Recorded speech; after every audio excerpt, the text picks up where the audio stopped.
possamos abrir nossas mentes e os nossos corações. Ana, é com você. Acho Ana que não, sou Ana eu não. primeiro. Yara, é com você, querida, desculpa. Do livro Para os Momentos Difíceis, no reencontro da fé, a conquista da paz interior, de Maria Nilceia, por um amigo espiritual. Esferas ideais. Dota tua alma de beleza cativante, real, translúcida, efetivada na riqueza de pensamentos e de palavras. Desse modo, todos que se aproximarem de ti saberão que a boa vontade é verdadeira em teus sentimentos e, assim, se sentirão animados a deixar cair em teu colo as lágrimas sinceras que retratam suas dores, sendo tu alguém que, como diamante crístico, sabe promover, além da tua renovação, a renovação das pessoas angustiadas, terás conseguido o galardão que te fornecerá condições de integrares esferas onde reinam motivos grandiosos, patrocinadores de estados d'alma que bem poucos na Terra conhecem. Vale a pena começar e prosseguir.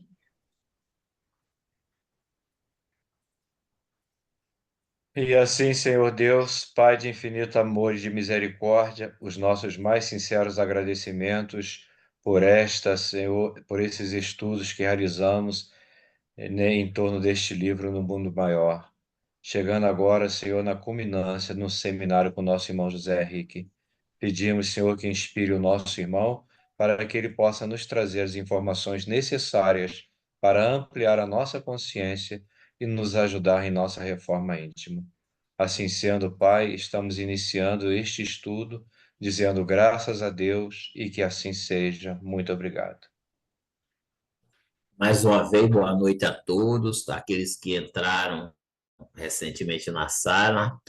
Hoje estamos recebendo o nosso querido irmão José Henrique Rubinho de Carvalho, né, tarefeiro da nossa querida casa, Associação Espírita Fraternal, também adeso à AME Carioca, que irá ser o facilitador, o apresentador dessa obra maravilhosa que nós estudamos durante o decorrer do ano passado, findando esse mês, que é essa obra maravilhosa no mundo maior. Boa noite, querido Zé, a palavra é sua. Queridíssimos amigos, caroáveis amigos, aqui estamos mais uma vez para dividirmos esse trabalho, como sempre faço, dando encerramento ao livro, ao seminário. E claro que, diante da vastidão do livro, a gente escolhe assim capítulos que eu considero muito importantes, até para uma visão aos leigos, aos que não conhecem a neuroanatomia, a neurociências. Então, precisamos entender o que é, por exemplo, como vocês estão vendo na tela, o que é uma casa mental. Qual é a expressão do espírito no cérebro? Pois sabemos, até pela física quântica, que é a consciência que vai atuar nas moléculas, nos elementos extremamente sutis, e não as moléculas e os elementos sutis é que vão formar a consciência numa visão puramente materialista. Então temos que entender aonde a mente, aonde o espírito, na sua evolução, se manifesta, trazendo todo o seu arcabouço experiencial de inúmeras e inúmeras, talvez milenares encarnações. Essa vastidão imensa que é o inconsciente. O inconsciente representando a área espiritual. Lógico, com reflexos, armazenamentos no corpo espiritual. Relembrando Kardec, na sua profundidade, ele nos diz que o espírito é o princípio inteligente, a alma e o seu corpo, que acompanha o espírito, que acompanha a alma, melhor dizendo, no seu processo evolutivo até chegar à perfeição relativa. E ali parece-me, não temos como alcançar a interpretação disso, parece-me que ali há uma homogeneização, ou seja, uma espécie de confusão entre a alma, princípio inteligente, e o seu corpo. Agora, ainda vai nos faltar alcance para entender tudo isso. Nós estamos apenas nos primórdios, galgando degraus, mas que já nos traz informações preciosas. Então, escolhi 2 capítulos, A Casa Mental, Estudando o Cérebro, para que vocês possam dividir comigo e entender como tudo isso funciona. Como é que o espírito se manifesta, em que área se manifesta, quais são os andares do cérebro que nos caracteriza, o primeiro, o segundo, o terceiro andar. Auspiciosamente, sabemos o que nos aguarda, utilizar uma área ainda um tanto inexplorada pela medicina, pela ciência, que é o terceiro andar do cérebro. O córtex. Córtex quer dizer casca. Pré-frontal. A área dos intuitivos, dos ajustados, dos alinhados moralmente, a área da superconsciência. E como fazer isto? Se não ter consciência, e aí entra o segundo andar do cérebro, onde está o ego, representado pelo córtex motor, para avaliar o que está em verdade no nosso inconsciente, sob a forma de arquétipos, de núcleos em potenciação, as nossas experiências, melhor dizendo, as nossas emoções, ainda um tanto selvagens, os nossos instintos, os nossos automatismos, estão encravados lá no primeiro andar do cérebro, ou cérebro inicial. É isso exatamente o que eu venho aqui apresentar. Então, sem mais delongas, vamos ao livro. E aqui começamos da seguinte forma. Daí a minutos, acompanhando, no caso, André Luiz acompanhando o mentor Calderaro, penetrei vasto hospital, detendo-nos diante do leito de certo enfermo, que o assistente deveria socorrer. Abatido e pálido, mantinha-se ele unido à deplorável entidade do nosso plano, em míseras condições de inferioridade e de sofrimento. Ora, esse primeiro slide já nos mostra uma realidade, porque sabemos o quão é intensa a obsessão em nossa ordem. Simplesmente porque atraímos espíritos da mesma ordem, no mesmo teor energético. A lei de atração. Temos que mudar esta atração. E a mudança não parte dos espíritos. A mudança parte de nós, espíritos encarnados, promovendo a transformação, promovendo essa subida, ou pelo menos uma tentativa de subida para o terceiro andar do cérebro, onde seremos mais intuitivos, mais alinhados. É a superconsciência. Vejam que a própria organização física nos aguarda. Ela não está ali à toa. Ela está ali a nos mostrar o caminho a ser seguido, a conquista a ser efetuada. E aí, então, vamos pegar esse elevador. Claro que vamos ter quedas. É muito interessante isto, porque ora estamos lá no terceiro andar, vivenciando nobrezas espirituais, processos de alinhamento, e não raro vamos cair fragorosamente para lá o primeiro andar ainda dos instintos bestiais. Agora, por que acontece isto?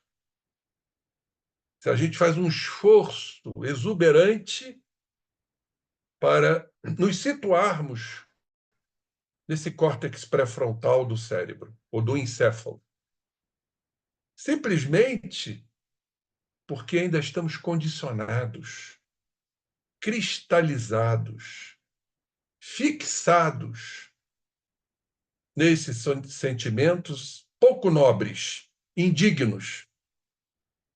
Então nós ficamos nesse elevador. Ora, caímos para o primeiro andar, sofremos, a consciência entra aí, a razão, o bom senso, o nosso lado emocional positivo. Aí vamos lá para o terceiro andar do cérebro. Mas aí os condicionamentos nos chamam, no dia a dia, numa simples irritação, numa simples impaciência, numa simples intolerância, e despencamos lá para o primeiro andar, porque a nossa consciência, o ego, que é o centro da consciência, do segundo andar, nos comanda.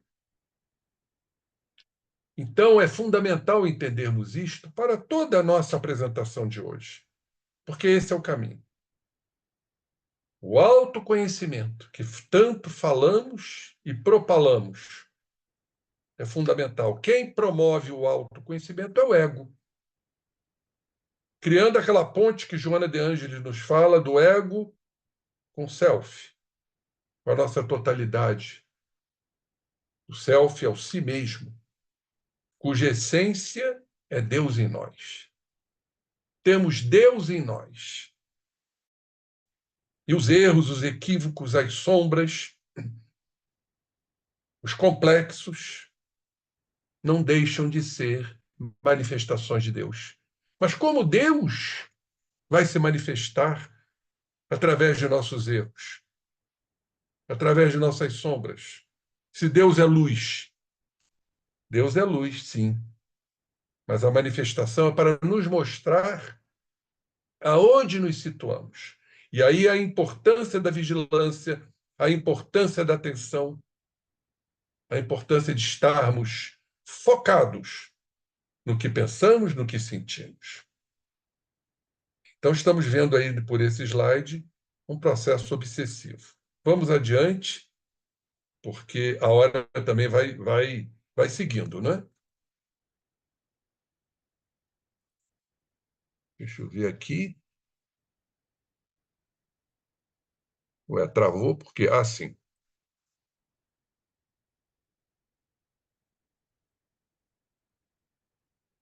Engraçado, está travando isso aqui. Deixa eu ver aqui no meu...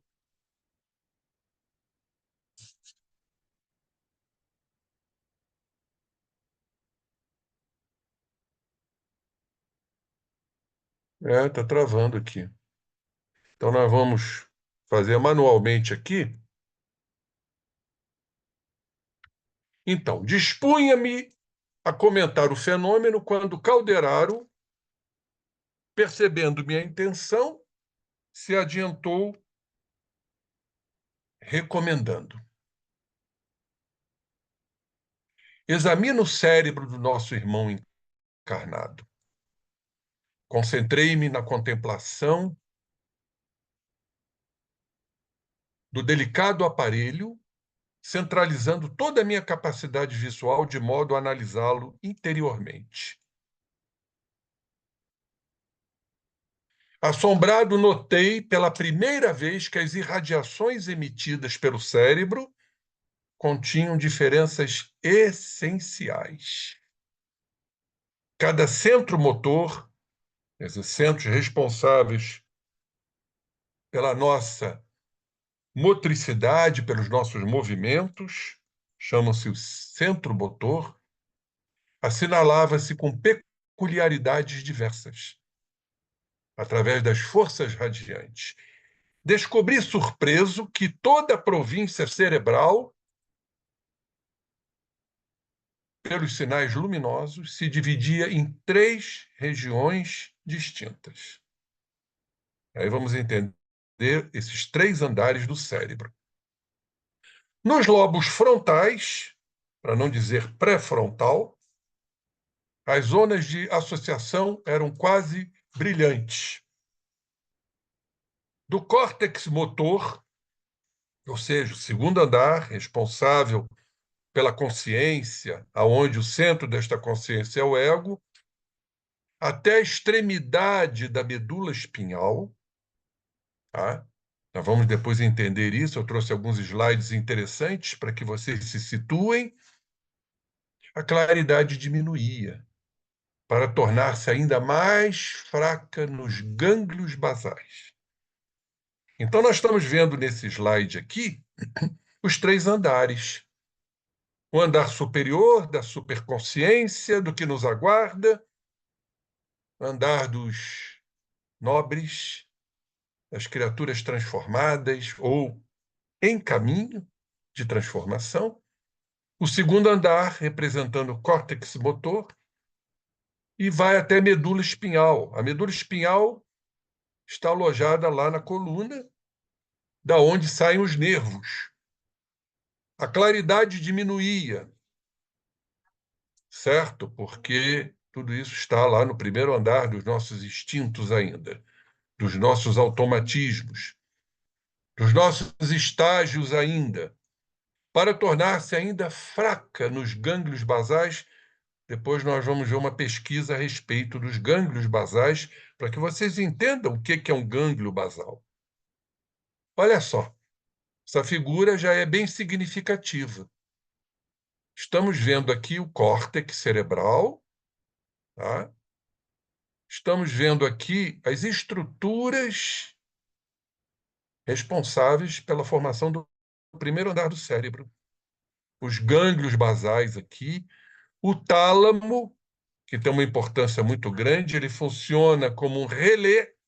Relé é aquele que regula, entendeu? A transmissão da informação para ir para o córtex. O córtex é que vai, na verdade, interpretar a informação que chega ao tálamo e ele funciona como esse relé.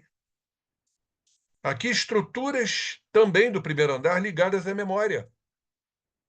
A amígdala e essa estrutura aqui importantíssima, o chamado hipocampo, cuja lesão vamos encontrar na doença de Alzheimer. Por isso que há um processo de desmemorização no portador desta patologia neurológica chamada doença de Alzheimer, que é exatamente uma alteração no hipocampo, nos neurônios do hipocampo. Agora, interessante no Alzheimer que abole a memória atual. A antiga, que certamente encontra-se no corpo espiritual, ela não é abolida. Por que será? Será que é o passado nos condenando? É o passado nos concitando a entrarmos em contato com as nossas dívidas morais? E mais os processos obsessivos, como frequentemente acontece na doença de Alzheimer? Questionamentos interessantes isso. Então, os núcleos da base, ou gânglios da base, são estruturas abaixo do córtex, encontradas na substância branca do cérebro. Isso aí já é uma pesquisa, tá? Olhem só, eles fazem parte do sistema motor extrapiramidal, responsável pela motricidade, e trabalham em conjunto com os sistemas também piramidal e o límbico das nossas emoções. Sistema emocional. Então, são estruturas ligadas ao primeiro andar do cérebro, ou cérebro inicial. uma descrição dos núcleos da base, apenas para abrilhantar o nosso estudo. Qual é a função desses núcleos da base? É modular os movimentos do corpo, permitindo a realização de movimentos voluntários finos. Então, eu vou pegar um copo, é um movimento voluntário, eu tenho a intenção de pegar um copo, então eu ativo esse núcleo da base. Recebem do córtex cerebral os impulsos e a informação sobre o próximo movimento. Realizam seu processamento e retransmitem os impulsos para que esse movimento seja realizado. Olhem só, eles transmitem suas instruções ao tálamo. É o relé que regula a passagem dessa energia, desse processo todo, o que funciona dessa forma é o tálamo, que, por sua vez, transmite essas informações de volta ao córtex para a interpretação. Em última análise, a instrução do ajuste do movimento é enviada aos músculos esqueléticos através dos tratos, como falamos, e Calderaro falou, do sistema motor piramidal. Agora, os núcleos da base também modulam algumas outras funções corticais superiores. O planejamento do movimento. Por exemplo, vou planejar um movimento. Eu vou andar até a esquina. Estou planejando o movimento. Quem faz isso é exatamente o núcleo da base. A memória também está ligada à memória. Memórias de algo já executado. Os movimentos dos olhos oculares. Processamento de recompensas e a motivação. Vamos voltar ao Calderaro. No sistema nervoso, diz ele, temos o cérebro inicial, primeiro andar do cérebro. Paul MacLean chama de cérebro reptiliano, repositório dos movimentos instintivos, dos nossos instintos, e a sede das atividades subconscientes, ou seja, do que está lá no inconsciente. Aquilo que foi experienciado, aquilo que foi vivido, de tantas e tantas encarnações. Assim como também certas questões da vida atual, que não foram dirimidas, que não foram resolvidas, vão para esta estrutura do subconsciente ou do inconsciente. Claro, com registros no corpo espiritual, no perispírito. Vocês estão vendo quanto é fantástico esse estudo, né? Como é bom estudar André Luiz, que veio dinamizar a doutrina espírita, e não como alguns pensam que André Luiz veio dinamitar a doutrina espírita. Não, absolutamente não. São informações subsidiárias importantíssimas. Porque, mediante esse conhecimento, nós vamos nos estruturando, vamos nos idealizando. Há projetos de grande envergadura. É a nossa missão. Vencermos o que está aí no primeiro andar do cérebro, nossas emoções desencontradas. Quem faz isso é o segundo andar, a consciência. Por isso estamos encarnados. Não temos consciência se não estivermos no corpo físico, o ego.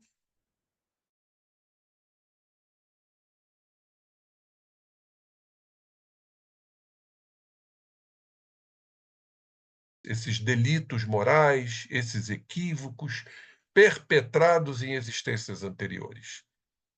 Então, figuremo-lo como o purão da individualidade. Está tudo lá, soterrado. Não vamos resolver tudo numa encarnação. Nós vamos resolver cotas, que eu chamo de cotas homeopáticas, porque tudo é um processo homeopático. Como diz Kardec, a natureza não dá saltos, e sim saltos quânticos, infinitesimais. Eu acho isso brilhante. Então, está lá no porão da individualidade, onde arquivamos todas as experiências, tudo é registrado. Não pensem que há um pensamento vago. um pensamento que passou rapidamente, tudo é registrado. Agora, ficamos aqui imaginando a amplitude do corpo espiritual e o que dirá da alma, nas suas longas experiências. E temos que resolver, como está lá no Evangelho, até pagarmos o último ceitil, o último equívoco. Quantas encarnações necessitaremos? Então está aqui, os menores fatos da vida são registrados. Estão lá nesse primeiro andar do cérebro. Vejam que coisa magnífica o nosso cérebro. Já o córtex motor, zona intermediária, entre os lobos frontais ou pré-frontais, como queiram, e os nervos da medula, da onde saem os plexos nervosos. Nós temos o cérebro desenvolvido, consubstanciando as energias motoras de que se serve a nossa mente, a nossa consciência, para as manifestações imprescindíveis no atual momento evolutivo do nosso modo de ser. Então vejam a importância da consciência. É a consciência que vai determinar. Agora, se continuarmos a fugir, buscando os escapismos, as camuflagens, os subterfúgios, que não nos interessa ver, porque dói, nos machuca, nós vamos protelando a evolução.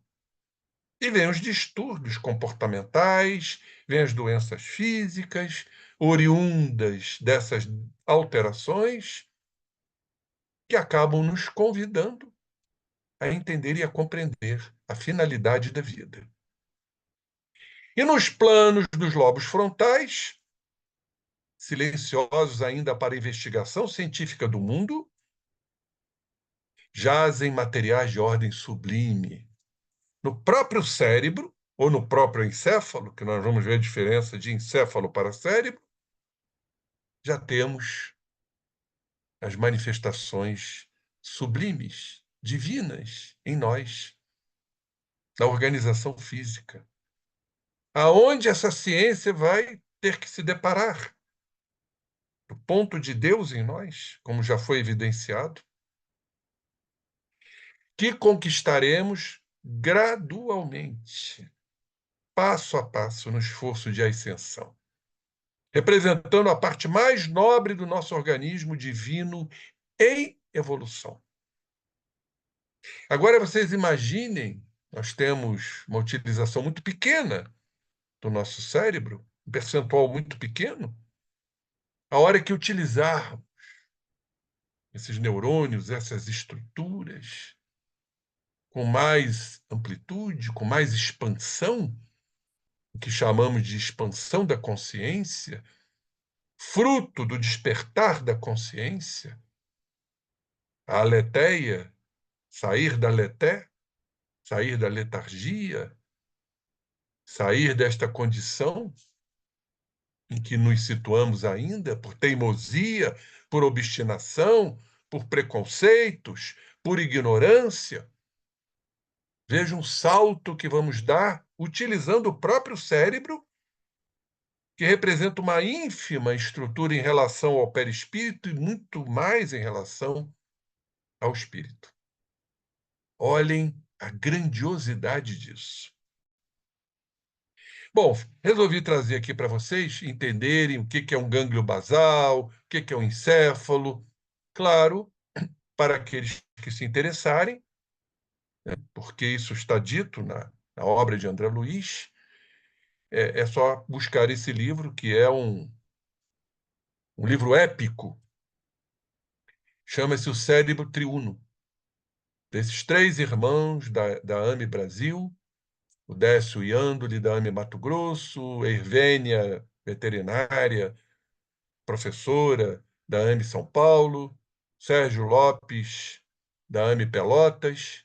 Eles elaboraram esse livro. Então vamos ver só a anatomia que a Hervênia nos traz, para que a gente possa correlacionar com o que Calderaro nos trouxe, consequentemente André Luiz. Componente do sistema nervoso. Vejamos. Considerando seus aspectos anatômicos e mesmo de localização de suas diferentes partes, podemos considerar no sistema nervoso 2 grandes componentes. Isso é fácil de guardar. Quais são esses 2 grandes componentes do sistema nervoso? O central, depois eu vou mostrar a figura aqui, figura 1.1. Como é composto o sistema nervoso central? Constituído de encéfalo, que muitos confundem com o cérebro. Não. O cérebro faz parte do encéfalo. Ele está no crânio, está alojado na cavidade craniana. E a medula? A medula, todos nós sabemos, está no canal vertebral, de onde saem os nervos periféricos. Está aqui, sistema nervoso periférico, constituído por estruturas que, grosso modo, situam-se fora dessas cavidades, como é o caso dos nervos.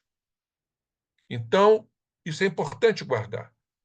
Ou o sistema nervoso central, onde está o encéfalo, ou o sistema nervoso periférico, lá na medula espinhal, lá no canal vertebral. Olhem só a figura para que a coisa não fique só no campo teórico. Olhem só. Olha o encéfalo. Está aqui, ó, alojado na calota craniana. E aqui a medula. Tá? Alojada aqui no canal vertebral e os plexos, de onde saem os nervos. Medula espinhal e os respectivos plexos. Plexo braquial, lombosacral e por aí vai. Né? Então, isso é fundamental entendermos. Agora, o encéfalo, lá em cima, vamos ver aqui, ó, o encéfalo. Ok? Só para vocês não se perderem. É constituído pelo tronco encefálico, que se divide em ponte, mesencéfalo e bulbo. Tá? Isso compõe o encéfalo. O cerebelo, que fica atrás, e o cérebro. Então, quando falamos, por exemplo, morte cerebral, é um equívoco. É morte encefálica. O encéfalo é a composição majoritária, ou seja, ele é composto pelo cérebro, cerebelo e o tronco encefálico. Aqui, a título de reforçar o que foi dito. O encéfalo, então, é o sistema nervoso central, é o cérebro, tá? E o cérebro divide-se em diencéfalo e telencéfalo. Complicando um pouquinho. O cerebelo e o tronco encefálico, onde temos o mesencéfalo, a ponte e o bulbo. E a medula, sistema nervoso periférico, do canal vertebral que vocês viram na figura. Olhem só, aqui fica mais fácil. Tá? Aqui o córtex cerebral, o lobo frontal, mas olha só, cérebro, telencéfalo e diencéfalo. Tronco encefálico, mesencéfalo, protuberância e bulbo, cerebelo e a medula espinhal, canal vertebral, sistema nervoso, de onde saem os nervos. Bom, vamos lá. Estruturas componentes dos 3 blocos do cérebro. Quanto às estruturas componentes dos 3 blocos do cérebro, como considerados por Calderaro e André Luiz, entendemos como válida a seguinte composição de cada um dos blocos. Aí vamos ver a estrutura e a função, que é fundamental entendermos. Em qual estrutura que estamos utilizando? Qual a finalidade? O cérebro inicial, aquele dos instintos, dos automatismos, do nosso passado, do nosso inconsciente, das nossas experiências transatas. Compreende o tronco encefálico, já vimos isso, mesencéfalo, bulbo e ponte, o cerebelo e o diencéfalo. Então, vamos ver depois na figura. E os núcleos da base, lembram-se? Calderaro falou dos núcleos da base, responsável pela motricidade, os movimentos. e o sistema límbico de nossas emoções. Que emoções são essas do cérebro inicial, senão as vivenciadas? Quantas raivas, quantos ódios, quantas vinganças, quantas intolerâncias, quantas mágoas estão nesse sistema límbico.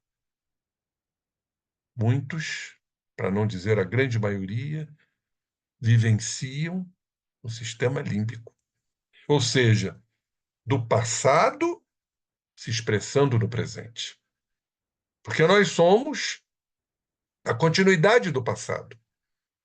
Vamos lembrar o que o Buda disse, com muita propriedade. Se quiseres saber o que foste no passado, olhe para o seu presente. Essa raiva de hoje é a raiva de antanho. Esta vingança de hoje é a vingança de antanho. São os atavismos. É o sistema emocional, os traumas tão representativos.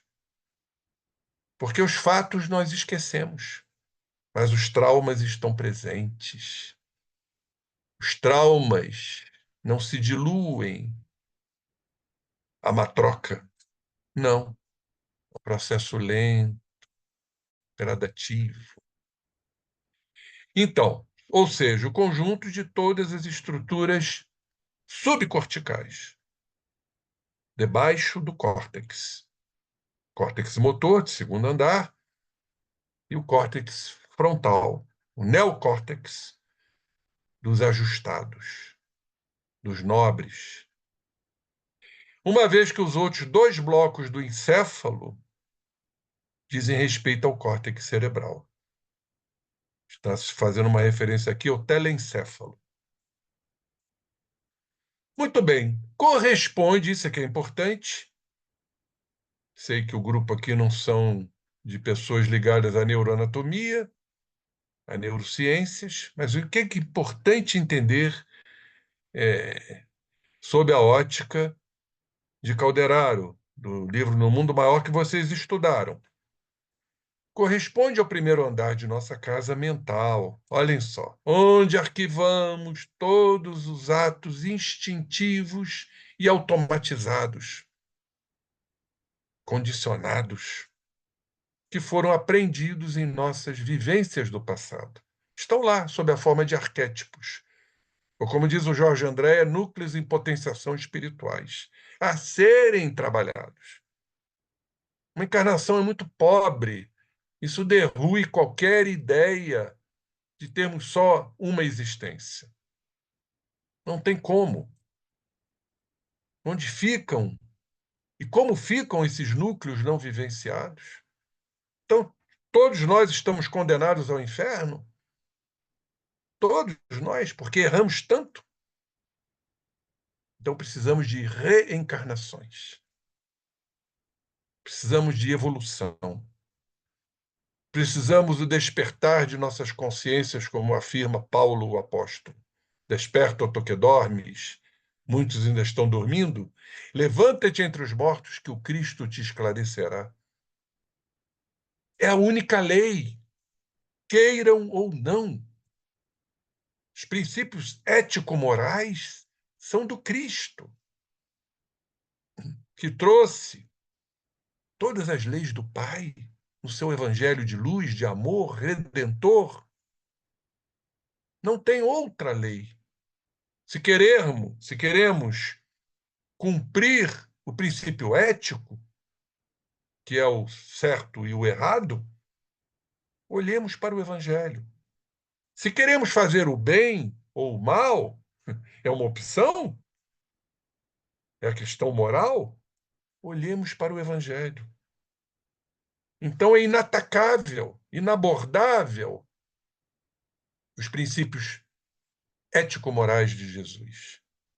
Então, nossas vivências, particularmente relacionadas à sobrevivência e reprodução da espécie, é o porão da nossa individualidade. Diz respeito ao inconsciente e ao id freudiano. É a mesma coisa. O id é o inconsciente, cujos registros estão no perispírito. nas nossas experiências transatas. Então, aqui está, ó, mais uma vez, o tronco cerebral, o cerebelo, o cérebro compondo o encéfalo, com telencéfalo e diencéfalo, e a medula, da onde saem os nervos. E aqui os núcleos da base, não vamos entrar em detalhes, né? São várias estruturas compondo esses núcleos basais.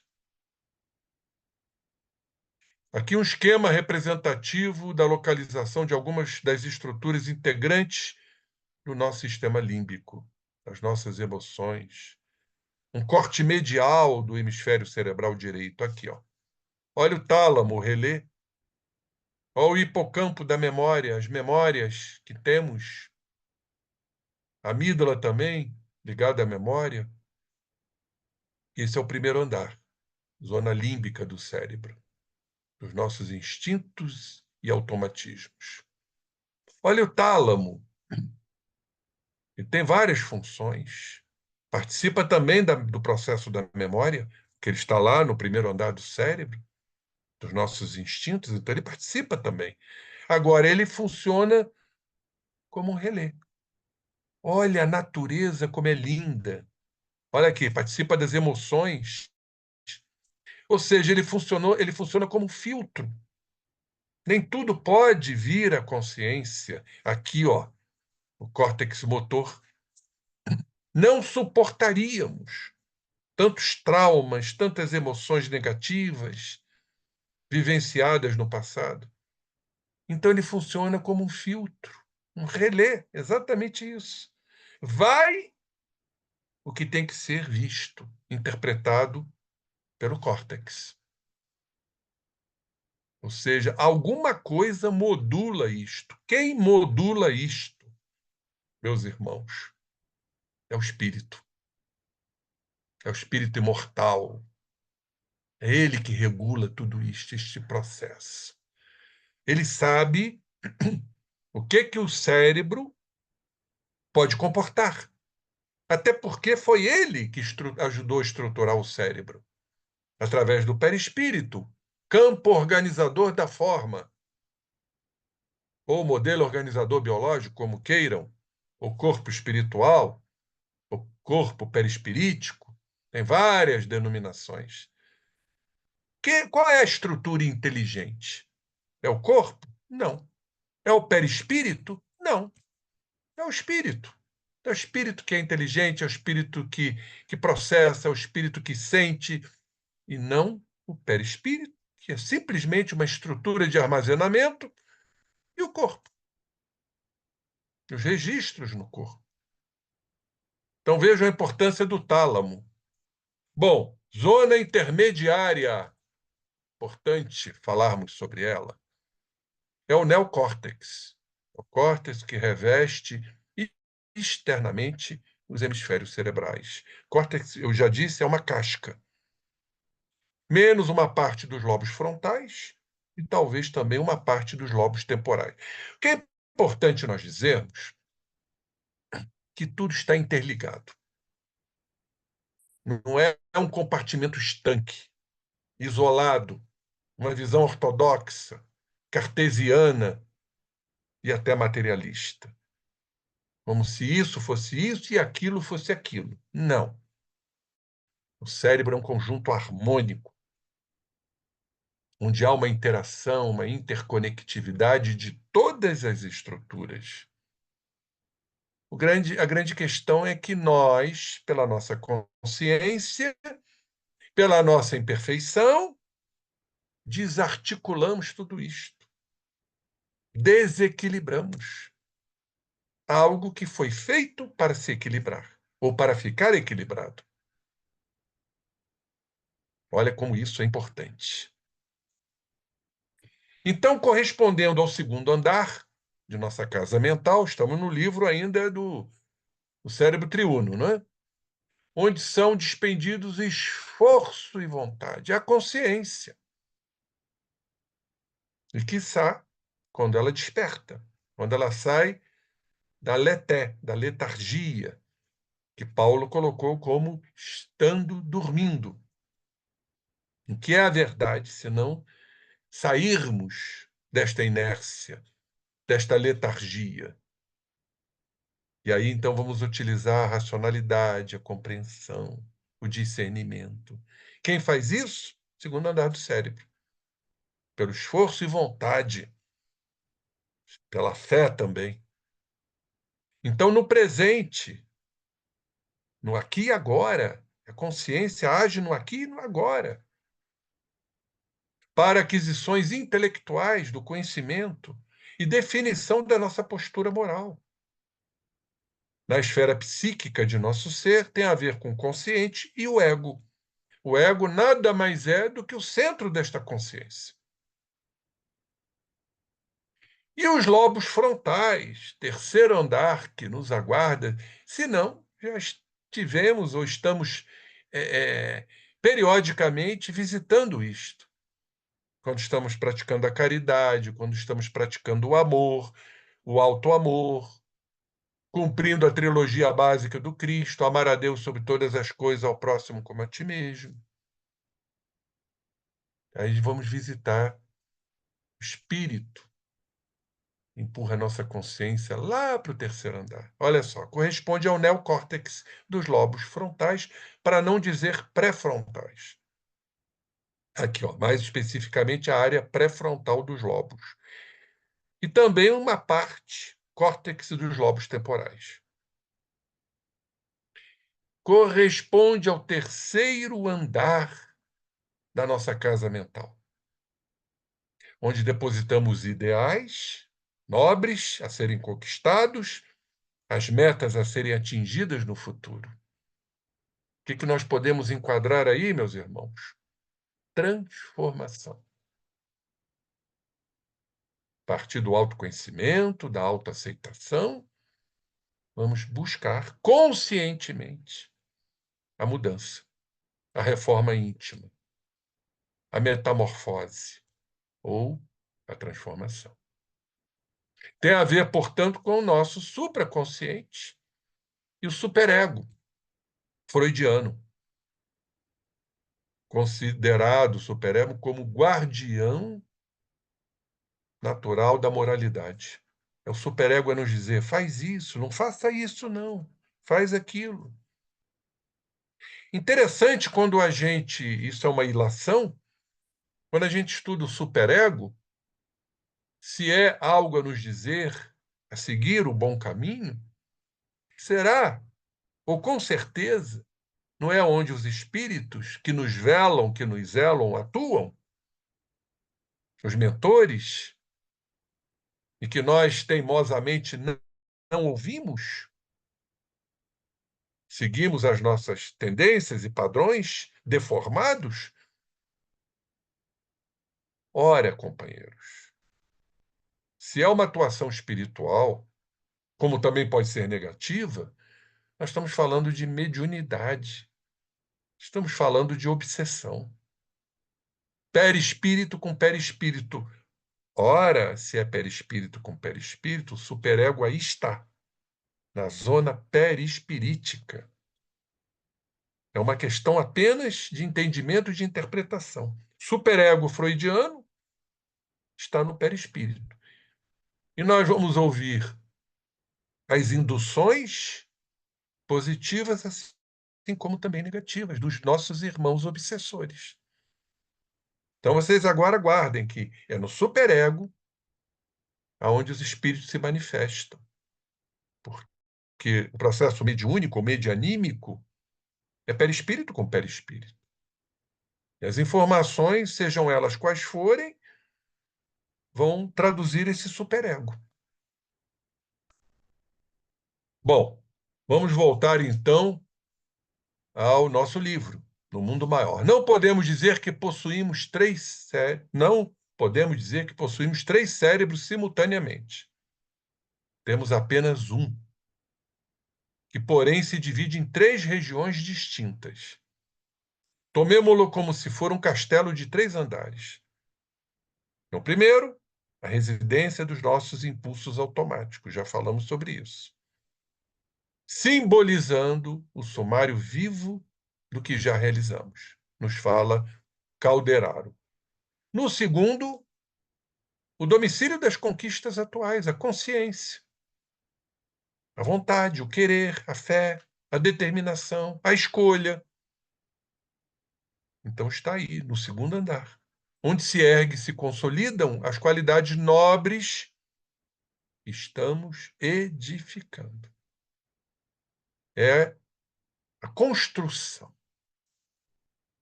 Lembremos que Jesus nos falou que não ficaria pedra sobre pedra, que esse templo, né, aquele templo faraônico, iria ser destruído. Para o novo edifício, o Templo de Jerusalém, que nosso querido João fala no Apocalipse, recamado de pedras preciosas. Olhem só. É isso exatamente. Quando passamos a construir o novo edifício, pedra sobre pedra, novamente. E isso não conquistaremos numa encarnação. É o novo edifício.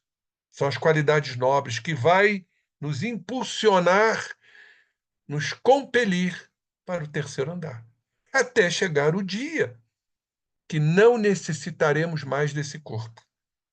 Já em outras instâncias, onde o corpo é mais sutil, é mais diáfano. Essa é a evolução, até chegarmos à condição de espíritos puros, como Jesus chegou. E no terceiro, então, nós temos a casa das noções superiores, ou seja, as leis de Deus, que serão conquistadas. Então, está aqui, ó, indicando as eminências que nos cumpre atingir. Num deles moram o hábito e o automatismo, primeiro andar. No outro, o esforço e a vontade, a consciência. E no último, o ideal, a meta superior a ser alcançada. Quando a gente lê isso, dá uma vontade, né? Já de levar toda a nossa estrutura para o terceiro andar. Mas não é assim que funciona. Porque nós estamos tão presos aos automatismos, aos condicionamentos, às estratificações, que não raro a gente reincide. Lembram-se do que Paulo falou? Certamente já compreendendo tudo isso, como espírito evoluído que era, porque era assim, temos que considerar o bem que eu quero fazer, eu não faço. No entanto, o mal que eu não quero fazer, este eu faço. Olhem só. Ou seja, ainda estamos sendo envoltos pela capa do erro, que não se dilui assim da noite para o dia. O processo é alquímico, é alquimia pura. Transformar chumbo em ouro, sob o fogo, não o fogo da destruição, mas o fogo da transformação. Então, distribuímos deste modo nos três andares: o subconsciente, ou inconsciente, como queiram classificar, mesma coisa, a consciência e a superconsciência. Como vemos, possuímos em nós mesmos o passado vivido, o presente que vamos determinar, investindo nesse futuro que nos aguarda. Está em nossas mãos. Somos artífices do nosso destino. Livre-arbítrio. Escolhas que devamos fazer. E vamos ter que responder por elas. Lei de causa e efeito. Enquanto estivermos no erro, vamos ficando nesse primeiro andar. A consciência ludibriando, criando as chamadas personas, as máscaras, sendo hipócritas, a hipocrisia tentando mostrar o que a gente não é, que não nos interessa. Nosso orgulho é tão grande, é tão superdimensionado, que a gente não aceita as nossas falácias, os nossos equívocos. Calderaro Examinamos aqui dois enfermos. Um está na carne encarnado e o outro fora dela. Ambos trazem o cérebro intoxicado, sintonizando-se absolutamente um com o outro. Obsessão. Espiritualmente rolaram do terceiro andar. Ou seja, tiveram momentos de se situarem nas beatitudes do terceiro andar. Mas rolaram. Deram vazão aos seus instintos, onde situamos as concepções superiores e entregando-se ao relaxamento da vontade. A falta da vontade, falta da perseverança, como Jesus nos falou, nos assinalou, aquele que perseverar, salvar-se-á. É exatamente isso. Temos que perseverar para que possamos nos salvar. Não é isso que o Cristo nos falou? Conhecereis a verdade, ela vos fará livres? Livres de quê? E que verdade é esta? Senão a consciência, pela vontade, pelo querer, pela determinação, olhar para as nossas sombras do primeiro andar. Essa é a nossa verdade, a nossa realidade, da qual constantemente fugimos. Criamos proteções para tentar aparentar o que não somos. E criamos mais erros, mais equívocos, que vão se abarrotando. Olhem só o trabalho que teremos. Deixaram de acolher-se no segundo andar da consciência, sede do esforço próprio, perdendo valiosa oportunidade de reerguer-se. Caíram de start, quer dizer, desta forma, na esfera do primeiro andar, dos impulsos instintivos, onde se arquivam todas as experiências de quê? Da animalidade anterior. Ou seja, reproduzindo Paul MacLean, cérebro dos répteis, dos reptilianos. Ainda somos assim, reptilianos. Ambos detestam a vida, odeiam-se, olha o ódio, a fixação mental, reciprocamente, desesperam-se, asilam ideias de tormento, de aflição, de vingança, ou sentimentozinho deplorável, a tal da vingança. Todos, de certa forma, nós ainda nos vingamos. Existem vinganças maiores, vinganças menores, mas nos vingamos. Quando nos sentimos ofendidos, magoados, sentimos o que já sentimos, é o ressentimento, sentir de novo, e aí idealizamos a vingança. Existem, quando eu faço o meu seminário sobre perdão, eu mostro essa estrutura no cérebro. Quais são as estruturas cerebrais da vingança? E quais são as estruturas cerebrais do perdão? Tudo está no cérebro. Olha que interessante isso. Quem vai determinar se é um ou se é outro? A vontade, a escolha. É o espírito. É o espírito que quer se vingar. E aí ficamos acumulando estados de ansiedade, de depressão, de culpa,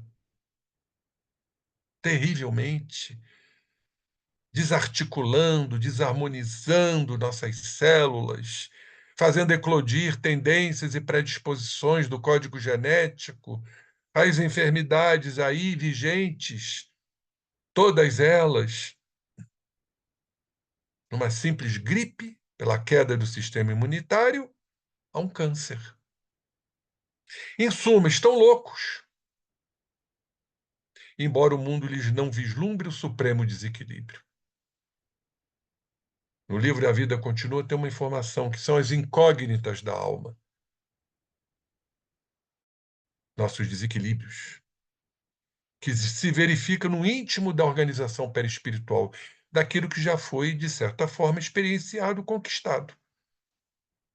Bom, vamos para o capítulo 4, estudando o cérebro. Ainda temos aí uns minutinhos. Vamos ter que acelerar um pouquinho. Esse capítulo é muito interessante também. É mais espiritismo, menos neuroanatomia, neurociência, já fizemos essa abordagem, né?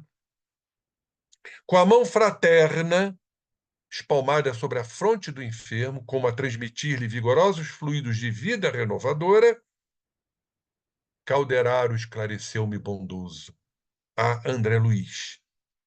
Há 20 anos, aproximadamente, este amigo pôs fim ao corpo físico do seu atual verdugo, num doloroso capítulo de sangue. Iniciei o serviço de assistência a ele só há 3 dias. No entanto, já me inteirei da sua comovente história. Então, estamos falando aqui de um processo obsidente, obsessão, daquele que perdeu a sua existência física e daquele que está encarnado, obsidiado. Para dizer em bom termo, eles se obsidiam. Não existe uma obsessão, como diz José Herculano Pires, se não existir auto-obsessão. Nós promovemos algo, abrem-se brechas para que haja o acoplamento de espíritos da mesma ordem. E nem todos são processos vingativos, apenas são associações, afinidades, sintonias. Então, ele, o encarnado, desposou uma jovem de alma extremamente elevada, a zona superior da vida humana, a qual lhe deu 5 filhinhos encantadores. Olha o contrapeso aí. No clima espiritual da mulher escolhida, conseguiu, de certo modo, equilibrar-se. Olha o contrapeso aí. Ou o contraponto. Conquanto a vítima nunca o largasse. Processo obsessivo. Ocasiões houve em que se engolfava nas mais cruéis depressões nervosas. Então vejam aí a influenciação espiritual na eclosão desta doença fatídica, que é a depressão, que acomete, segundo estatísticas modernas, em torno de 20 até 25% da humanidade.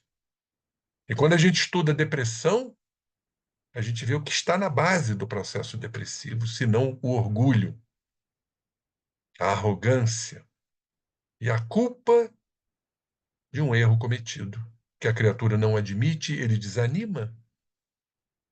É um transtorno da afetividade. Se sente impotente, incapaz, incompetente de buscar objetivos exatamente para não falhar.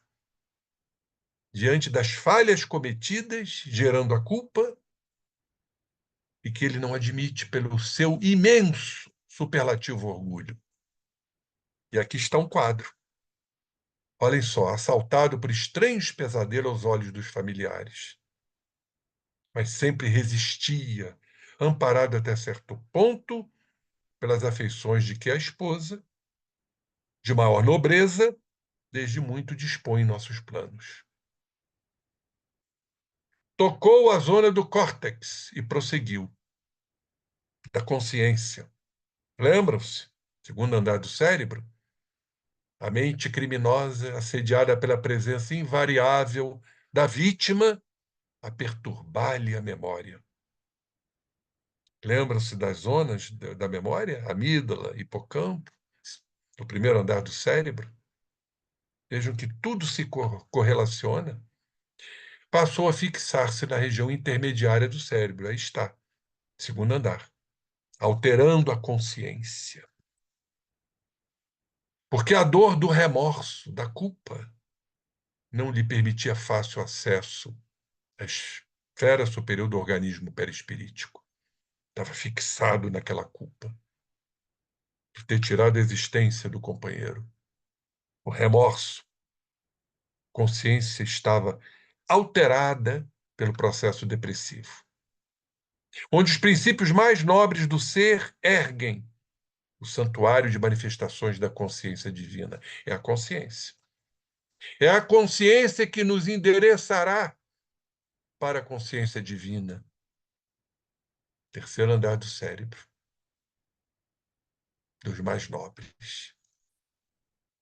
Vivendo mentalmente na região intermediária do cérebro, em caráter quase exclusivo, só sentia alguma calma agindo e trabalhando, preenchendo seu tempo de qualquer maneira, mesmo desordenadamente.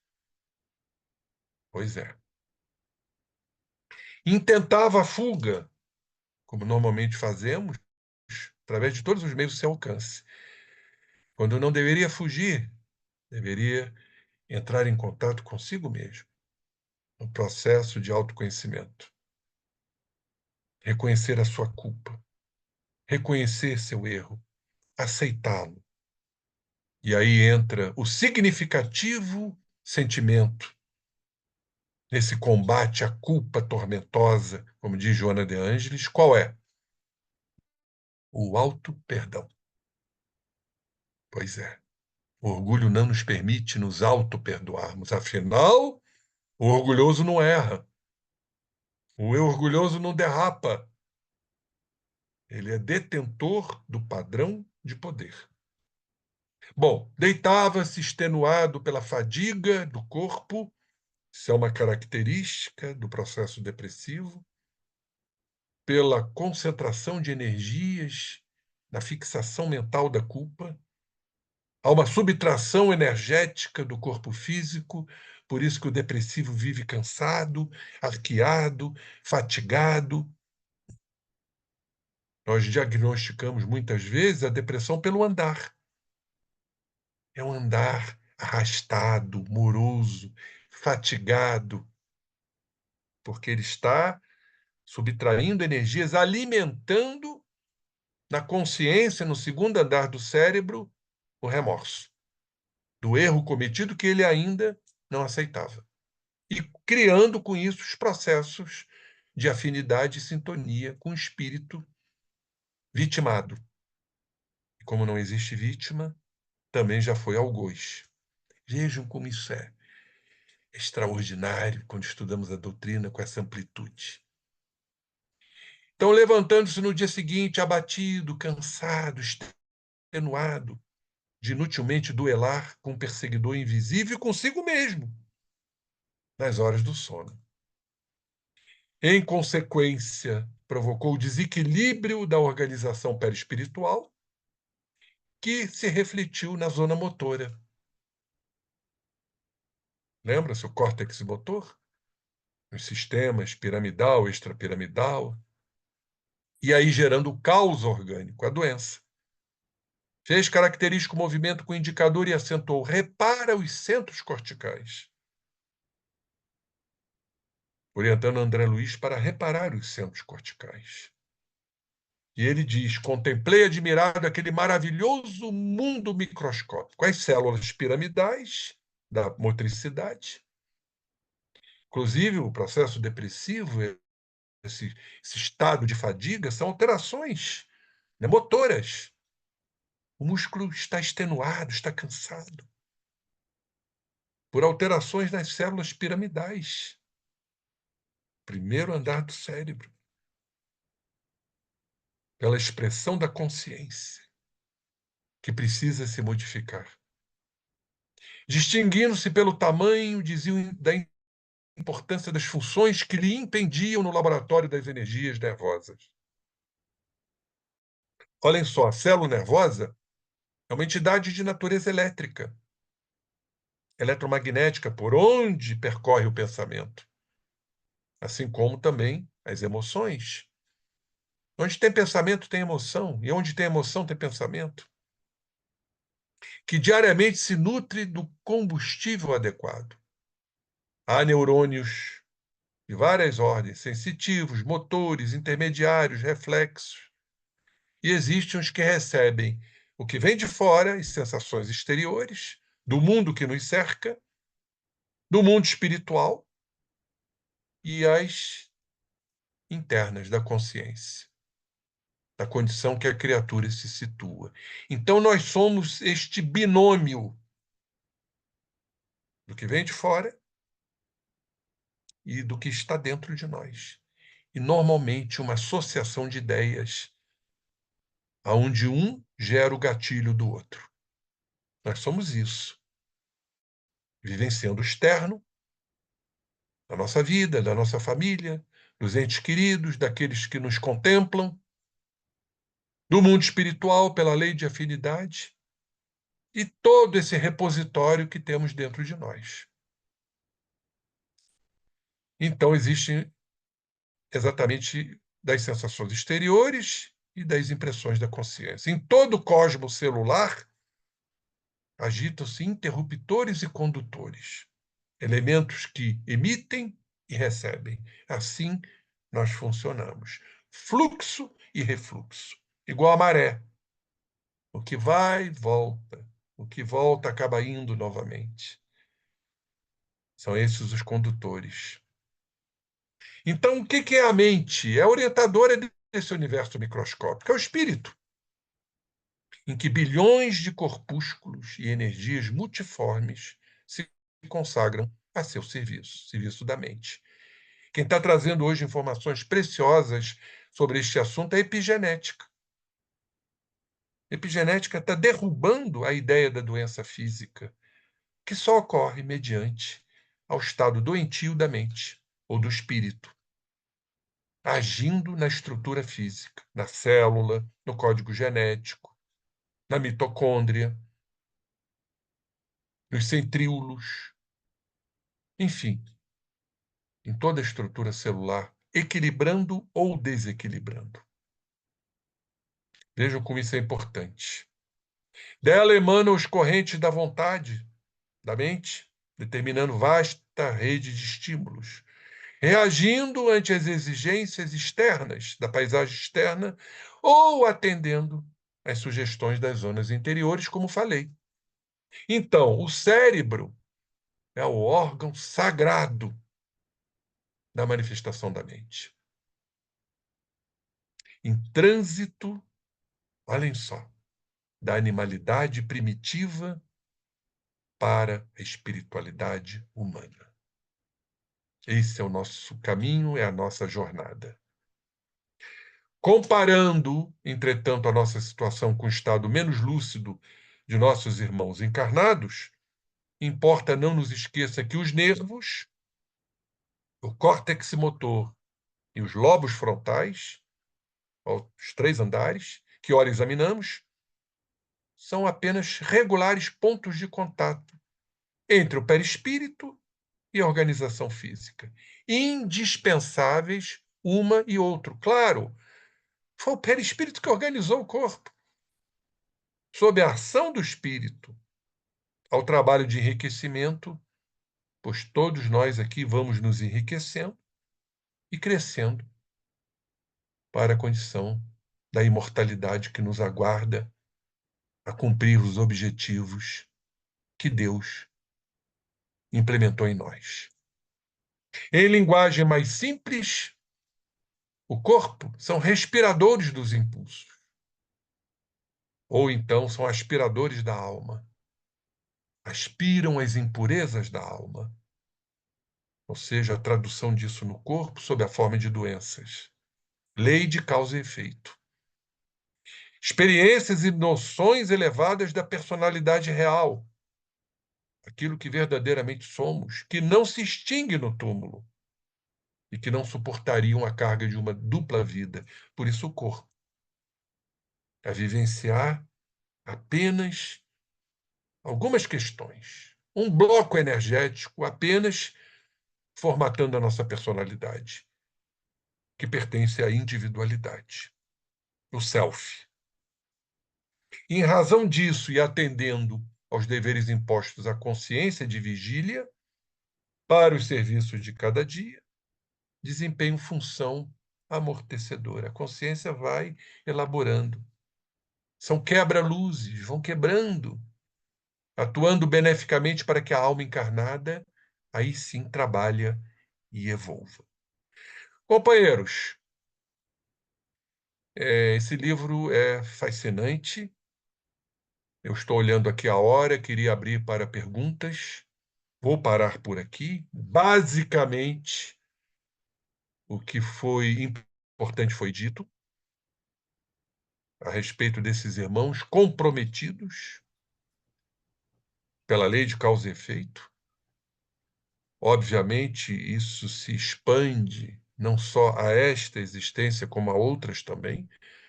Repentinamente foram desafetos do passado e que cumprirão, obviamente, seus desideratos. Isto é uma questão apenas de reencarnações e o despertar da consciência. Para que, então, a consciência desperta saiba atuar esses nossos instintos ainda selvagens e bestiais, para que haja o processo lento e gradativo de diluição. Nós chamamos isto, que nada mais é do que a consciência se ligando ao self, essa ponte, processo integrativo, a integração. E Jung fala muito sobre isto. E havendo a integração, desde que a consciência assim permita, haverá a diluição lenta e gradativa, pois a natureza não dá saltos. E, a pouco e pouco, através dos processos encarnatórios que propiciam a nossa evolução, vamos então tendo acesso a esse magnífico e inexplorado terceiro andar do cérebro. Esse, basicamente, é o fundamento de todo o livro que André Luiz nos trouxe. Temos ainda 5 minutinhos, passo a palavra ao meu amigo Fernando para as considerações finais. E olhem, já estou escalado para o final do livro Libertação, ano que vem. O pessoal aí não me dá descanso, não, sabe? Ele vem com esse jeitinho, manquitolando, terto, né, Francisco? Pois é, ele é terrível. Com Fernando, certeza, Zé. a palavra é tua, meu querido. E já tem até data, né, Zé? Dia 26 de junho do ano que vem. Já é o seminário do livro Libertação. Vocês colocam aí na agenda de vocês para que nós possamos estar junto aí com o Zé. A palavra está franqueada aos meus amigos e companheiros, né? Quem quiser fazer alguma pergunta para o Zé ou fazer alguma colocação, só abrir o microfone.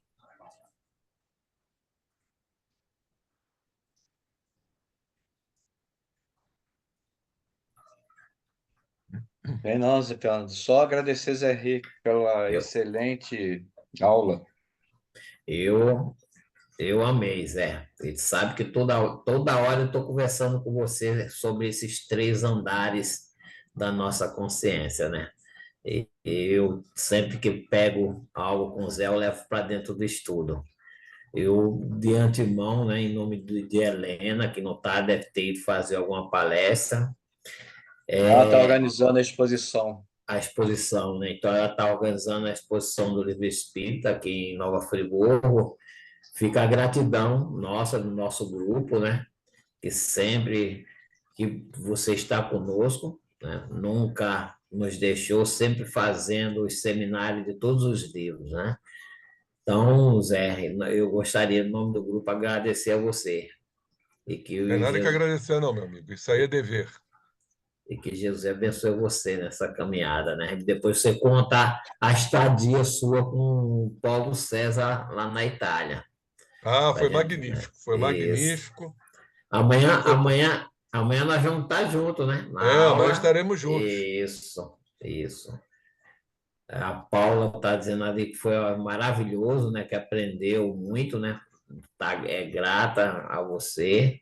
E você Obrigado, Paulo. retornou, né? Além do estudo apresentado. Lembrando a todos que semana que vem, nós, já no livro Libertação, vamos receber Afonsino Ferreira, né? Lá do É lá de Centro Além Paraíba. Espírita, no Centro Espírita Amor e Caridade, que irá fazer o capítulo 1 desse livro. Então, a Rosângela, que é lá do Sul, ela já tem a chave, o Chico mandou entrar aí se quiser, está convidada em nome da nossa casa, Rosângela, a estar sempre conosco no estudo. Cadê a sua outra amiga? A Rosângela, tem, Iraci, tem, né? tem Isabel, tem Iraci e Isso. tem a Lúcia. E a Lúcia, todos convidados em nome da associação a continuar conosco.